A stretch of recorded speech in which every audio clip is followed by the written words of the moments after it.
आज पनि लाग्यो है त मकै खान। गुड मर्निङ, सन्चै हुनुहुन्छ सबैजना? म चाहिँ सन्चै छु। अनि के छ खबर, के काम गर्दै हुनुहुन्छ?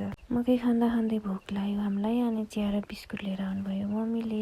अनि मकै खनेर घर आएर खानासाना खाएर फेरि हामी लाग्यौँ बाख्रा हेर्न।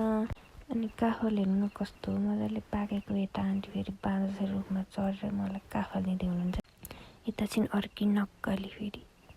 अनि घर आएर फेरि म धारातिर गएँ, लुगाहरू धुन थियो। अनि लुगा धोएर नुहाएर पानी लिएर आएँ। मम्मी चाहिँ यता चिया बनाउँदै हुनुहुन्छ रहेछ। अनि आएर म पनि चिया खाएर फेरि लागेँ पानी लिन। पानी लिएर आएर अनि बाबाले चाहिँ यता पानी खनाइदिँदै हुनुहुन्थ्यो ड्रममा। अनि फेरि गएँ म पानी लिन। अनि घर आएर खाना बनाउनै पर्यो। अनि आज चाहिँ मलाई रोटी बनाउनु मन लागेको थियो। अनि रोटी र साग बनाउँछु भनेर लागेँ।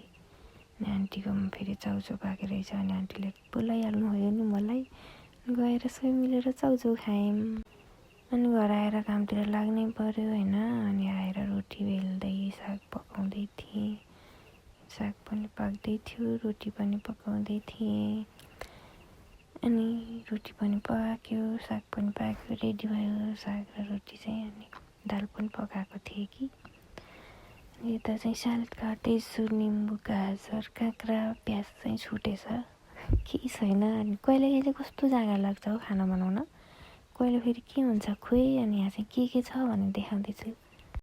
अनि खाना खाँदा खाँदै याद आयो, धारामा चाहिँ गाग्री थापेर आएको। अनि बिर्सिएछ कि ल्याउनै। अनि खाना खाएर फेरि मम्मी र म गयौँ पानी लिन। त्यही हो, आजको दिन चाहिँ यसरी नै बित्यो। अब भोलिको दिन कस्तो हुन्छ त्यो चाहिँ अर्को भिडियोमा है त। Good night.